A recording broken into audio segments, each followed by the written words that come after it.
Hi there, Mind Valley community. My name is Harv Eker, and I'm the author of the New York Times #1 bestseller, Secrets of the Millionaire Mind.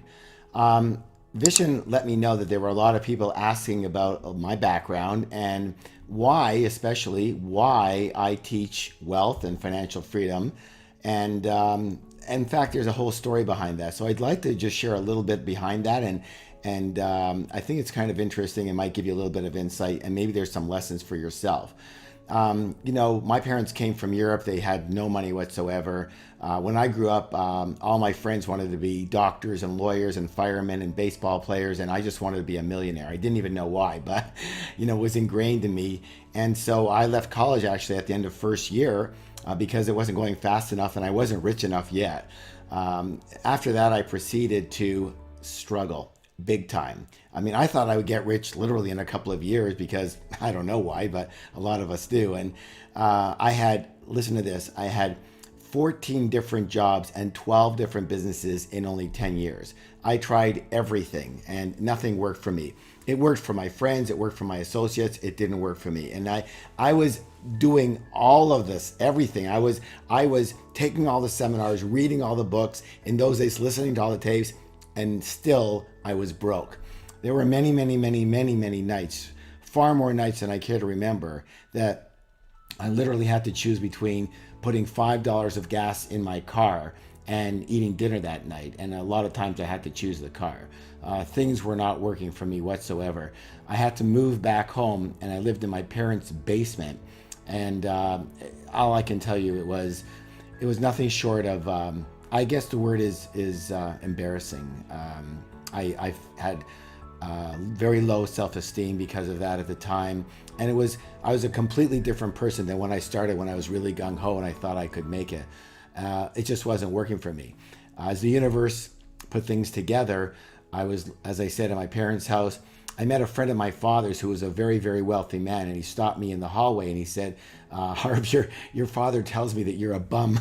So I wasn't very happy about that. But he said, can I give you any advice? I go, well, sure, whatever. And he said, listen, if you're not doing as well as you'd like to be doing, all that means is there's something you don't know. And being a brash young man at the time, I thought I knew what? Everything. But I guess I didn't. And he says, what do you want to do? And I said, I want to be rich. I want to make a lot of money. And he says, well, that's not the world's best goal, but how do you want to do it? And I said, I want to do it in business because I'm not going to be a doctor or a lawyer, and I'm unemployable, unfortunately or fortunately. I can't deal with jobs really well, so I've got to do it in business. He says, well, if you're gonna do it in business, one thing you need to know is that most rich business people think and do the same things. And most people who are successful in anything think and do it the same way pretty well. And I said, that makes sense. So I wasn't making any money anyways. And I spent the next 6 months studying rich business people. And I learned some very, very critical principles around that. And, one of the things that had happened was that I still had no money whatsoever. And I remember before getting further involved into any new ventures, I was so scared to fail again. I remember sitting in the back of my parents' house, and I was on a lounge chair, and I was looking up to the heavens, and for some reason I just began to cry. I mean, I don't cry a lot, but tears were just rolling down my face, and I was just so frustrated, and I was so scared, like, what if I fail again?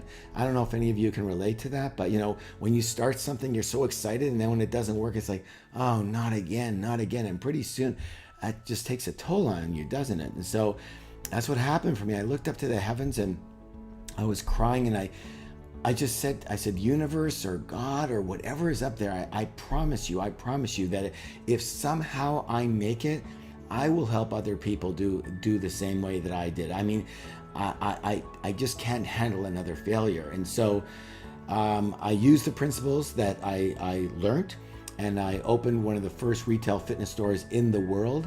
And I started that with $2,000 that I borrowed on my Visa card because, again, I had no money. And literally a year and a half later, I was a millionaire. And I learned several critical lessons, key lessons that I didn't know before. I thought I knew, but I didn't know. Because everything I did before didn't work, and everything I did then and now seems to work really, really well.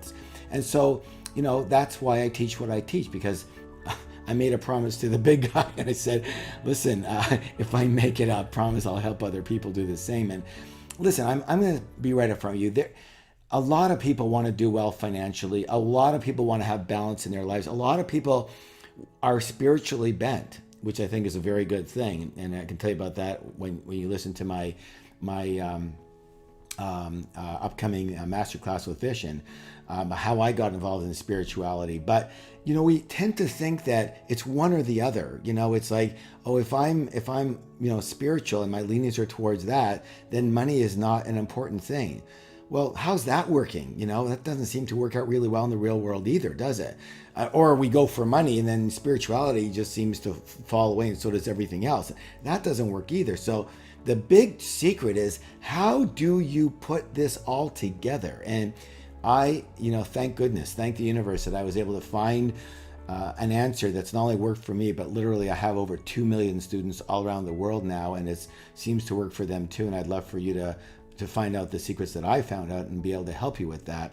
And it really, really is a life changer. So one thing for sure I learned is that who you learn from makes a difference.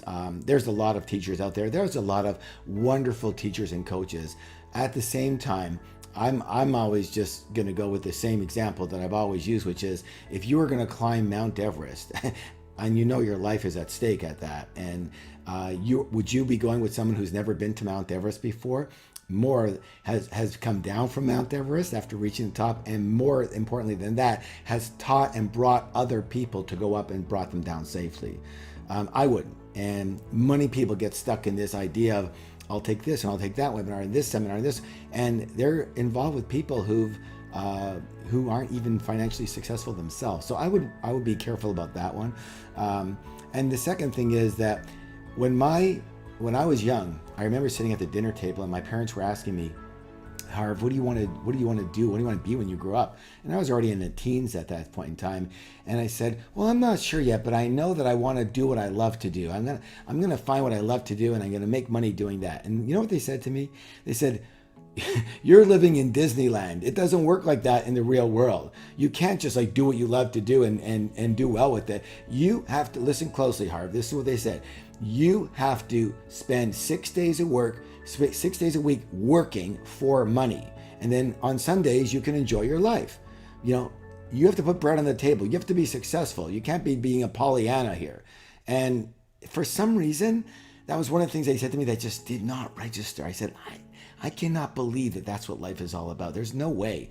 And so I stuck to my guns, and literally, here's what happened. For the first of those 10 years that I was struggling, for the first 9.5 years of that, I was doing what they told me to do. I was trying to work for money, make money, and forget about the vehicle and what I enjoyed doing, forget about this, and I was broke. Then finally I made a decision. That's it. I'm broke anyways. I've got nothing to do. I got nowhere more down to go. So I said, I'm just going to do what I enjoy doing. And that's why I was really, heavy duty into fitness myself. I was a big runner. I was even helping people on the side. Hey, do this, do that, work out. And literally I just said, I'm just going to get in the fitness industry, fitness business, because I enjoy it. And sure enough, I became a millionaire using these principles. So I invite you to join myself and Vision on our masterclass. I would say that I think you're going to not only enjoy it, but you're going to get a lot out of it. But I after 2 million students, I have to be more confident than to say I think. Actually, I know that if you use what we teach you on this masterclass, if you use this, you will get the secret. You will have the secret, the unlocking of that vault, the door that actually shows you exactly how do you put it all together. How do you put together money and spirituality and health and relationships and all of it? But the big thing we're going to talk about is money and spirituality, because I think spirituality for me, it's one of the most important parts of my life, if not the most important part. But I'm also, and I just be blunt, extremely, extremely, extremely wealthy financially. And I've been able to put that together, and that's been my greatest blessing. So I look forward to seeing you on the masterclass. Bless you all, and I'll see you soon. Bye for now.